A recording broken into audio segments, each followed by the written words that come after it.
ქართულმა ოცნებამ გურჯაანის მუნიციპალიტეტში მერობის კანდიდატად მეორე ვადით კვლავ გიორგი მაჭავარიანი წარადგინა. რას პირდება ამორჩევლოს მომდევნო 4 წლის განმავლობაში თემაზე ვცვლად თავად მერობის კანდიდატთან ვისაუბრებთ. გამარჯობა, მადლობა რომ მონაწილეობთ ჩვენს გადაცემაში.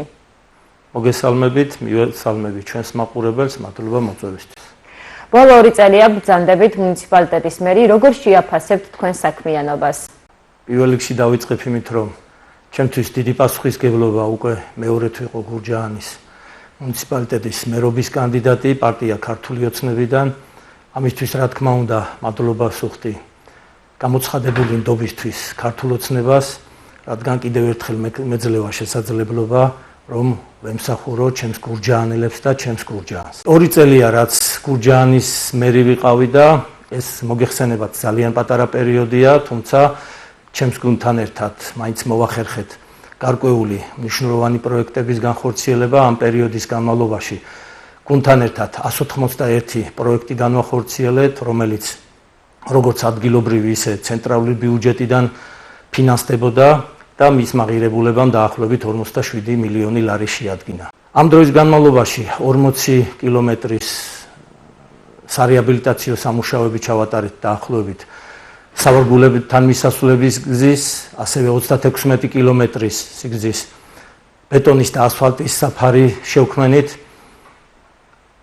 ავაშენეთ და რეაბილიტაცია ჩავატარეთ მინი ფეხბურთის მოედნებს, ბავშვთა გასართობ სივრცეებს, სავარჯიშო სივრცეებს.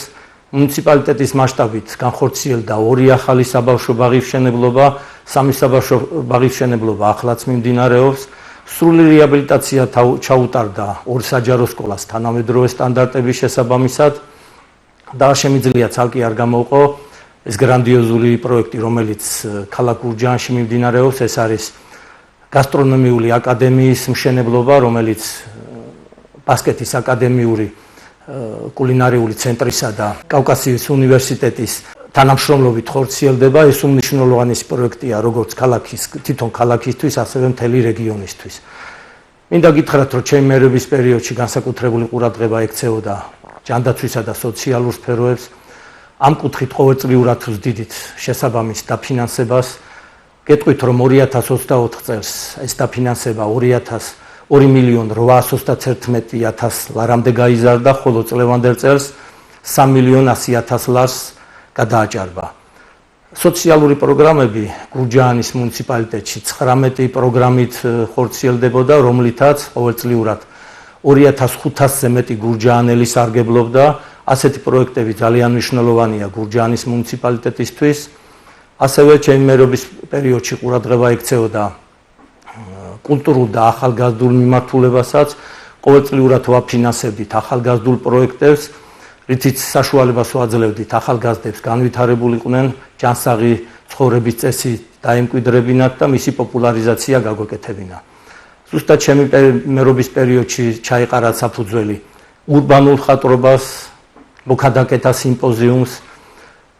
კარგად მოგეხსენებათ, რომ ქალაქ გურჯაანი ნელა-ნელა ლამაზდება, ცენტრალური ქუჩები თანამედროვე სტანდარტების შესაბამისად რეაბილიტირდება.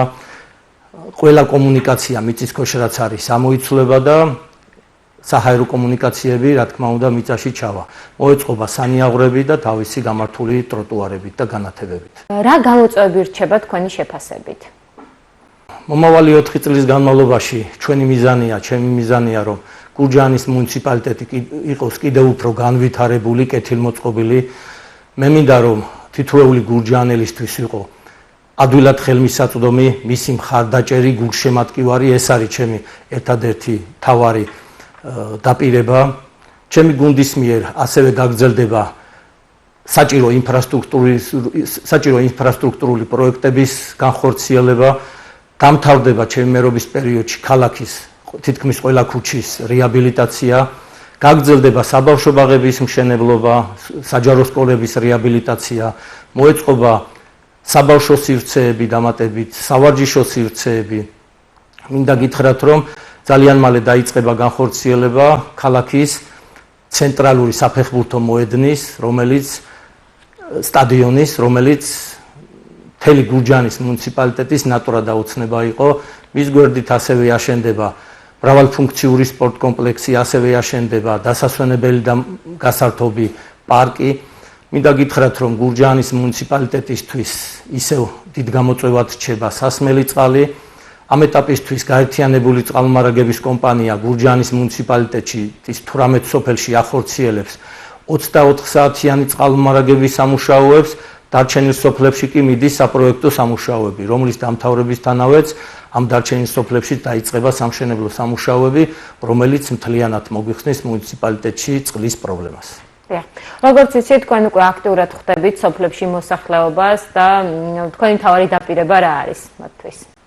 გეთანხმებით, აქტიურად ხვდები მოსახლეობას, აქამდეც ყოველთვის ხვდებოდი, ვითვალისწინებ მათ ინტერესებს, მათ შემოთავაზებებს, მათ სურვილებს, რა თქმა უნდა, მომავალშიც გავითვალისწინებ და მთავარი დაპირებაა, რომ მე გურჯაანის მუნიციპალიტეტის მომავალში მერი დანარჩენ ჩემ მერ კოლეგებთან ერთად ამ ქვეყნის ხელისუფლებას დაუდგეთ ყოველთვის გვერდში და შევინარჩუნოთ ის მშვიდობა და სტაბილურობა, რაც დღეს ამ მომენტში ჩვენს ქვეყანაში არსებობს.